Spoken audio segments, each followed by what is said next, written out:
Assalamualaikum warahmatullahi wabarakatuh. Kami dari kelompok 7 akan mempresentasikan kaidah penyusunan laporan dan problematika.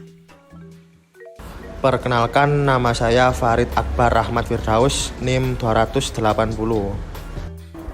Baik, di sini saya akan menjelaskan tentang karya ilmiah. Karya ilmiah adalah suatu laporan yang tertulis mengenai hasil suatu kegiatan penelitian atau karya ilmiah dapat diartikan juga sebagai suatu tulisan yang ditulis sesuai dengan keilmuan dan didasari hasil pengamatan, peninjauan, dan penelitian pada bidang tertentu. Lalu disusun menurut metode tertentu dengan sistematika penulisan tertentu, serta isinya dapat dipertanggungjawabkan kebenarannya. Jadi, karya ilmiah merupakan karya tulis yang isinya menjelaskan suatu pembahasan secara ilmiah hasil dari penelitian yang dilakukan oleh penulis. Nama saya Fadil Atan Nurbasa, NIM 274. Di sini saya akan menjelaskan kaidah penyusun laporan. Dalam penyusunan KTI harus memperhatikan kaidah sebagai berikut. Yang pertama, asli, yaitu karya tulis ilmiah merupakan hasil pemikiran penulis sendiri, bukan plagiasi atau disusun dengan tidak jujur. Kedua, manfaat, yaitu karya tulis ilmiah memiliki urgensi karena diperlukan dan mempunyai nilai manfaat pada masing-masing bidang sesuai jenis jabatan fungsionalnya. Ketiga, substansi, yaitu materi karya tulis ilmiah yang disajikan harus merupakan bagian dari tugas utama masing-masing pejabat fungsional RIHP rumpun ilmu hayat lingkup pertanian. Keempat, ilmiah, yaitu karya tulis ilmiah didasari oleh kaidah keilmuan yang memiliki struktur logika dan terbuka terhadap penguji kebenaran. Kelima, konsisten, yaitu karya tulis ilmiah relevan dengan lingkup tugas utama masing-masing pejabat fungsional RIHP rumpun ilmu hayat lingkup pertanian. Keenam, objektif, yaitu penulis tidak boleh yang dibagi empat. Yang pertama, mengganti fakta dengan dugaan. Kedua, menyembunyikan kebenaran dengan menggunakan makna ganda ambiguitas. Ketiga, berbohong dengan mengacu data statistik. Keempat, memasukkan dugaan pribadi dalam karya tulisnya. Perkenalkan, nama saya Andi Putra Prasetyo, NIM 028. Tata cara penulisan dalam bahasa Indonesia. 1. Untuk kata serapan bahasa asing, dipergunakan cara penulisan kata serapan yang telah dibakukan. 2. Penggunaan peristilahan di bidang komputer mengikuti penggunaan istilah sesuai dengan ketentuan yang berlaku. Dalam bahasa asing, menggunakan kaidah kata bahasa atau gramatika dalam bahasa asing yang bersangkutan sesuai dengan ketentuan yang berlaku umum. Sistematika penulisan.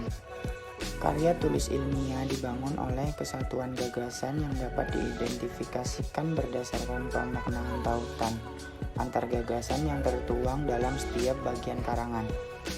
Sistematika atau kerangka karya tulis ilmiah umumnya terdiri atas 3 bagian utama.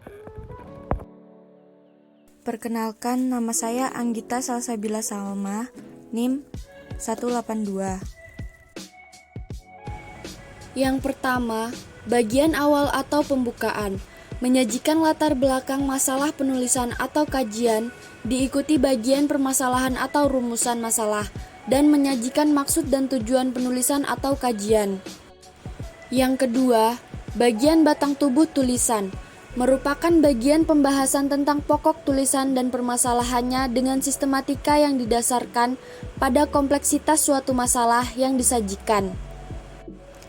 Yang ketiga, bagian akhir merupakan bagian simpulan yang harus mencakup gagasan utama yang dituangkan dalam isi tulisan. Bagian akhir atau simpulan merupakan jawaban atas masalah yang disertai saran atau rekomendasi dari hasil pembahasan. Ketiga bagian tersebut merupakan bagian yang tidak terpisahkan dalam penulisan karya tulis ilmiah. Sistematika penulisan. Sistematika atau kerangka karya tulis ilmiah terdiri atas judul, nama dan alamat penulis, abstrak, pendahuluan, landasan teori atau tinjauan pustaka, metodologi, hasil dan pembahasan, kesimpulan, saran, serta ucapan terima kasih dan daftar pustaka. Assalamualaikum, nama saya Marcelia Roami, NIM 176. Format penyajian karya tulis ilmiah mempunyai dua macam bentuk, yaitu 1. Bentuk buku dan non-buku yang dipublikasikan. Format penyajian buku dan non-buku yang dipublikasikan tidak terikat pada sistematik penulisan hasil laporan, penelitian, atau pengkajian. Hal ini ditentukan oleh kebutuhan antara lain media atau forum di mana karya tulis tersebut akan dimuat. Namun, proses penyusunannya harus tetap melalui proses identifikasi, deskripsi, analisis, dan memberikan konklusi ataupun rekomendasi. Yang kedua, bentuk buku dan non-buku yang tidak dipublikasikan. Yang terakhir adalah problematika. Problematika adalah sesuatu yang masih menimbulkan perdebatan, masih menimbulkan suatu masalah yang harus dipecahkan.